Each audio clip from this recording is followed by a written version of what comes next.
Well, here we are coming up on Kerrville.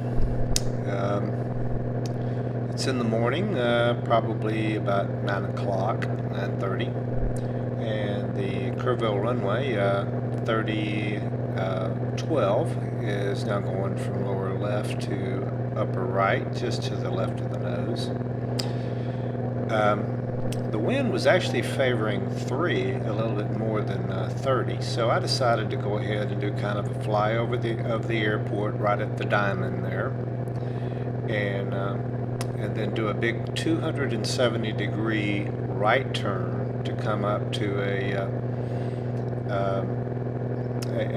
parallel of runway 321. So here I'm about to start my my right turn, and I started gentle at first, and then I get a little bit, once I have kind of come around, I wanted to be fairly away from the airport when I did this.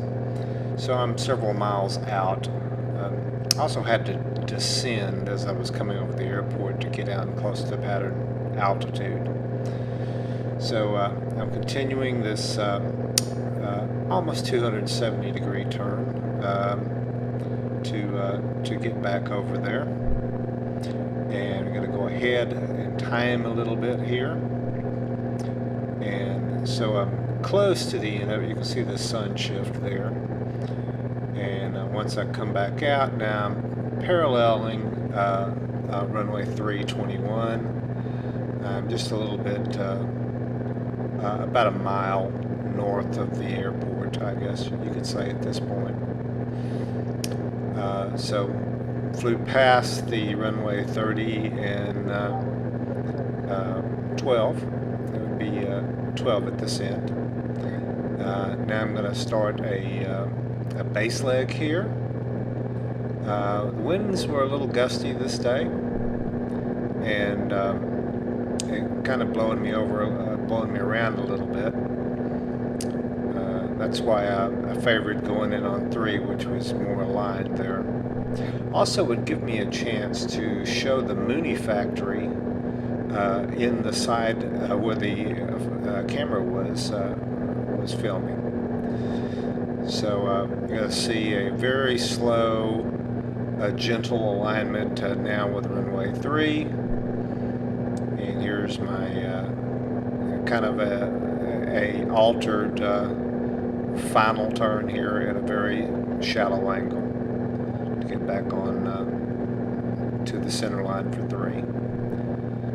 You can see 12/30 going across the field of view there,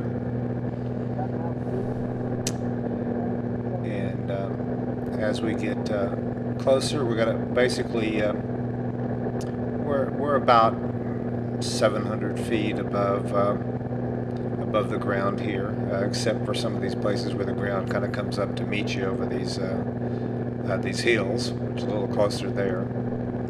Now I'm pretty much in line with runway 3. I got blew over just a little bit, and to the left of the runway that you see coming up in the distance, you notice I just changed my prop pitch, getting ready. You can see the Mooney factory just to the left. I normally fly any kind of downwinds at about 105 knots. As I'm turning base, I'm going down to 95 knots, and then turning final, I'm at 85. And then I'll usually adjust pitch, and then over the numbers, then I'll slow down to 75 knots. I already have, by this time, I'll have the gear down, which I will have used to slow down for the entry leg. So there's the Mooney factory to the left. There's the threshold of runway 12 to the right. And the main FBO is further out of view to the right there. But this was right before the Mooney factory opened back up. But since they're very busy again, you see Mooney on the side here as we go land there. There it is. And touchdown on runway 3. welcome to Kerrville.